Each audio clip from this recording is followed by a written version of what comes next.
stave off collapse of the entire monetary system? A rational person has to ask, can this really go on forever? Isn't a collapse inevitable?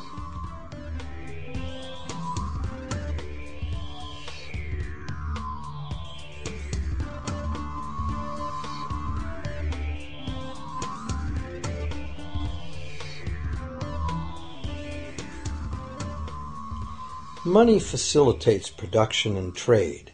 As the money supply increases, money just becomes increasingly worthless unless the volume of production and trade in the real world grows by the same amount. Add to this the realization that when we hear that the economy is growing at 3% per year, it sounds like a constant rate, but it's not.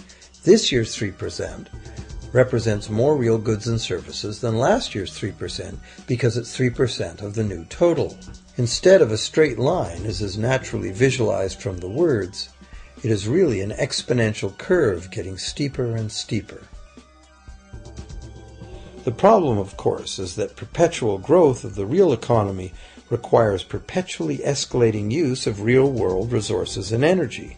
More and more stuff has to go from natural resource to garbage every year, forever, just to keep this system from collapsing.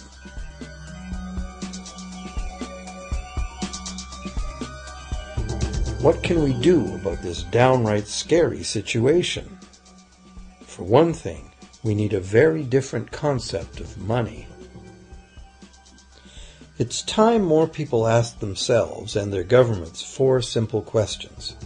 Around the world, governments borrow money at interest from private banks. Government debt is a major component of total debt, and servicing that debt takes a big chunk of our taxes. Now we know that banks simply create the money they lend, and that governments have given them permission to do this. So the first question is, why do governments choose to borrow money from private banks at interest when government could create all the interest-free money it needs itself? And the second big question is, why create money as debt at all? Why not create money that circulates permanently and doesn't have to be perpetually reborrowed at interest in order to exist? The third question, how can a money system that can only function with perpetually accelerating growth be used to build a sustainable economy? Isn't it logical that perpetually accelerating growth and sustainability are incompatible? And finally, what is it about our current system that makes it totally dependent on perpetual growth? What needs to be changed to allow the creation of a sustainable economy? At one time, charging any interest on a loan was called usury and was subject to severe penalties, including death. Every major religion forbade usury. Most of the arguments made against the practice were moral. It was held that money's only legitimate purpose was to facilitate the exchange of real goods and services. Any form of making money from simply having money was regarded as the act of a parasite or of a thief. However, as the credit needs of commerce increased, the moral arguments eventually gave way to the argument that lending involves risk and loss of opportunity to the lender, and therefore attempting to make a profit from lending is justified. Today, these notions seem quaint. Today, the idea of making money from money is held as an ideal to strive for. Why work when you can get your money to work for you? However, in trying to envision a sustainable future, it's very clear that the charging of interest is both a moral and a practical problem. Imagine a society and economy that can endure for centuries because, instead of plundering its capital stores of energy, it restricts itself to present-day income. No more wood is harvested than grows in the same period. All energy is renewable, solar, gravitational, geothermal, magnetic, and whatever else we discover. This society lives within the limits of its non-renewable resources by reusing and recycling everything, and the population just replaces itself. Such a society could never function using a money system utterly dependent on perpetually accelerating growth. A stable economy would need a money supply at least capable of remaining stable without collapsing. Let's say the total volume of this stable money supply is represented by this big circle. Let's also imagine that moneylenders must actually have existing money to lend.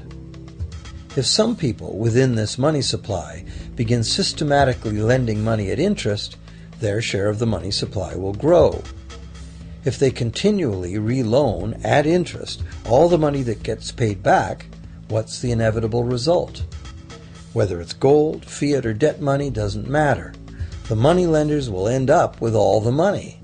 And after the foreclosures and bankruptcies are all filed, they'll get all the real property too.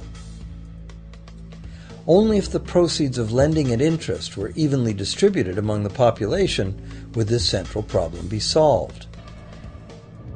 Heavy taxation of bank profits might accomplish this goal, but then why would banks want to be in business? If we were ever able to free ourselves of the current situation, we could imagine banking run as a non-profit service to society, dispersing its interest earnings as a universal citizen dividend, or lending without charging interest at all.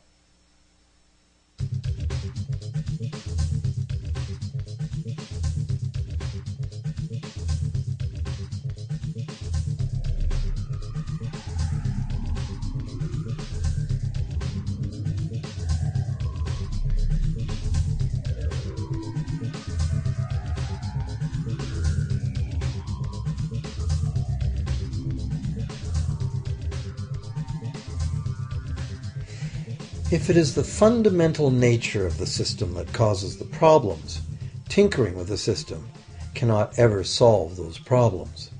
The system itself must be replaced. Many monetary critics call for a return to gold-based money, claiming that gold has a long history of reliability. They ignore the many scams that can be played with gold, shaving coins, debasing the metal, cornering the market, all of which were abundantly practiced in ancient Rome and contributed to its fall. Some advocate silver, it being more abundant than gold and therefore more difficult to corner. Many question the need to bring back precious metals at all. No one wants to go back to carrying heavy sacks of coins to go shopping. It's a certainty that paper, digital, plastic, or more likely biometric ID money would be the real medium of trade, with the same potential for creating unlimited debt money we have now. Beyond that, if gold again became the sole legal basis of money, those who have no gold would suddenly have no money. Other monetary reform advocates have concluded that greed and dishonesty are the main problems, and that there may be better ways to create an honest and equitable money system than returning to silver or gold.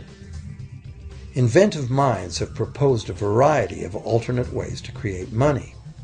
Many private barter systems create money as debt, much as banks do, but it is done openly and without charging interest. An example is a barter system in which debt is expressed as pledges of hours of work, all work being valued equally at a dollar figure that then allows hours to be equated with the dollar price of goods. This kind of money system can be set up by anyone who can devise a way to do the accounting and find willing and trustworthy participants.